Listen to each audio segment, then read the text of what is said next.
Welcome to day 42 of our 365 days shortcut series.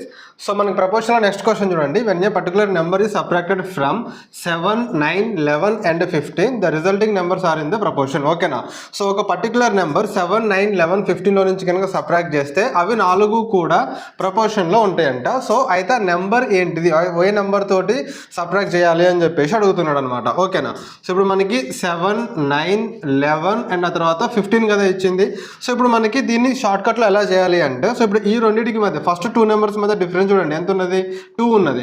Second 2 numbers మధ్య difference చూడండి ఎంత ఉన్నది, మనకి 4 ఉన్నది. సో ఇక్కడ ఏం రాసుకుంటారంటే 7 మైనస్ ఎక్స్, ఒకవేళ ఇక్కడ సబ్ట్రాక్ట్ అండి కాబట్టి మైనస్ రాసుకున్నాం, యాడ్ అంటేనేమో మనం ప్లస్ రాసుకుంటాం అనమాట. 7 మైనస్ ఎక్స్.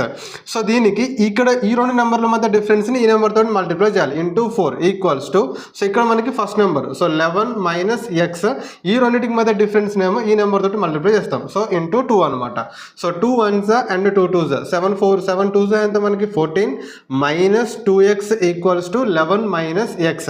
సో ఈ మైనస్ 2x కాస్ యువతలకు వచ్చింది అనుకోండి ప్లస్ అవుతుంది. సో 11 కాస్ యువతలకు వెళ్ళింది అనుకోండి మైనస్ అవుతుంది. సో 2x మైనస్ ఎక్స్ ఎంత మీకు ఏమవుతుంది, ఎక్స్ మిగులుతుంది. 14 మైనస్ 11 చేస్తే ఎంత వస్తుంది, 3 వస్తుంది. సో x ఈక్వల్స్ టు ఎంత అంటే 3. సో 3తో సబ్ట్రాక్ట్ చేస్తే 4 కూడా మనకి ప్రపోర్షన్లో ఉంటాయి. Option C is the right answer. So దీనికి ఆన్సర్ ఏందో కింద కామెంట్ సెక్షన్లో చెప్పండి. ఇలాంటి మరిన్ని వీడియోస్ కోసం కెరీర్ని ఫాలో కొట్టండి, మీ ఫ్రెండ్స్ అందరికీ కూడా షేర్ చేయండి. జై హింద్.